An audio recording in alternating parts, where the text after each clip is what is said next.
Hi everyone, I'm Stewart from the Norfolk Honey Company and welcome back to our Fishing Lakes apiary, where we're just really popping out to take a look at the Varroa boards that we put into the hives way back when we did the oxalic acid treatments, which was about 10 days ago now, maybe a bit longer.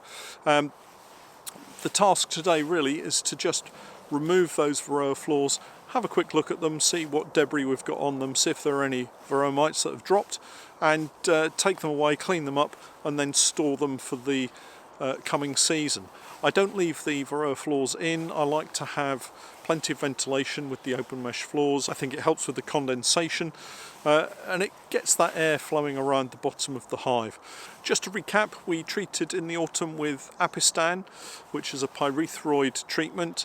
All of the colonies had that treatment, and then in January 2019, this year, we've treated with an oxalic acid sublimation, so a vaporization of oxalic acid dihydrate crystals, and I think that's worked really well. We used the ProVap 220, which you can check out on our website, and I think the whole system seemed to work really well. So we've now come back.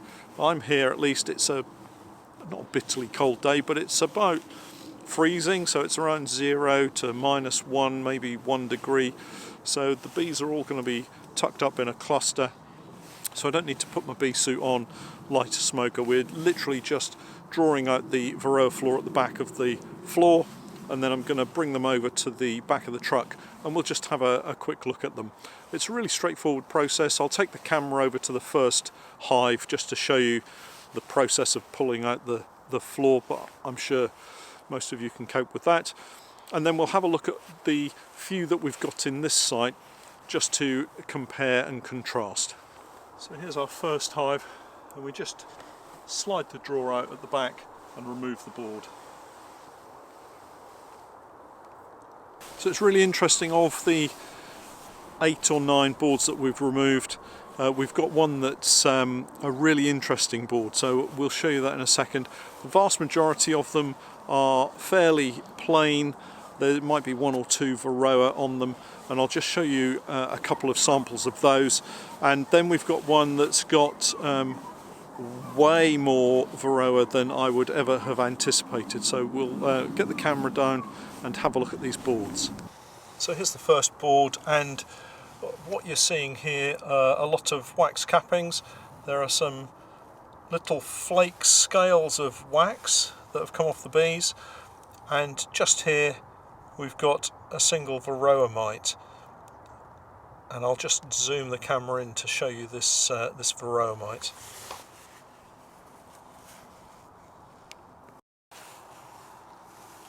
So here's the Varroa mite, just a single mite on the entire board from what I can tell. There may be 1 or 2 others hidden away, but generally this is a very clean board. But when we compare it to this board, you can see that there are literally hundreds of Varroa mites. So let's just point out some of these Varroa mites.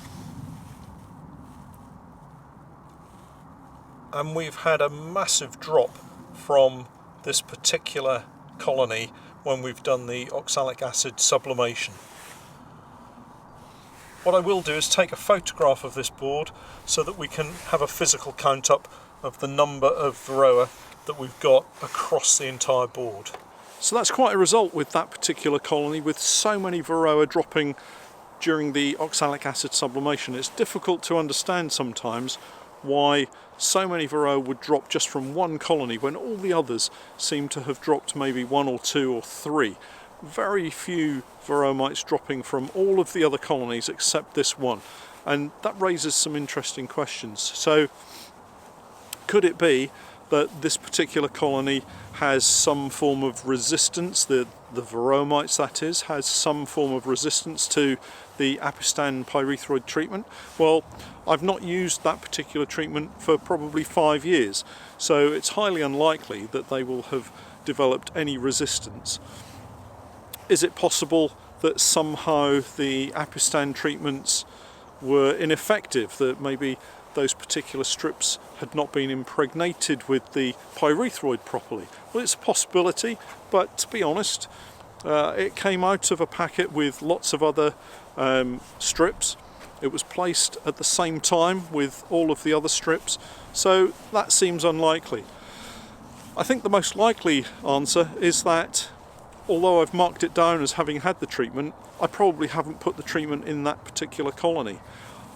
I was certain that every single colony had got the treatment, but we're all prone to making mistakes, and it's just probably the likeliest explanation that beekeeping error has caused that particular colony to not receive a treatment and therefore have so many Varroa mites in it. But it does go to show that if you use treatments throughout the year, that at some point you're going to potentially have quite a large drop. You could make a mistake and not treat, as perhaps I've done in the autumn, or through some other reason you might find that the population soars. But it's fantastic to be able to say that all of the colonies now have had their full treatments, and that particular colony look as if it's going to be fine going into the spring.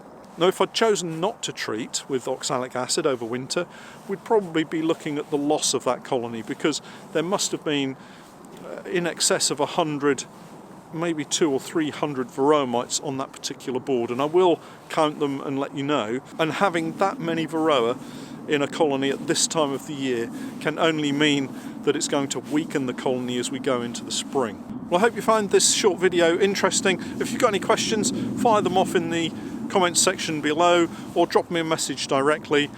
Don't forget you can catch up with us on our weekly podcast, which is called Beekeeping Short and Sweet, and that's released on most of the popular podcast apps. I have a fortnightly newsletter that I'm now sending out, and you can catch up with that.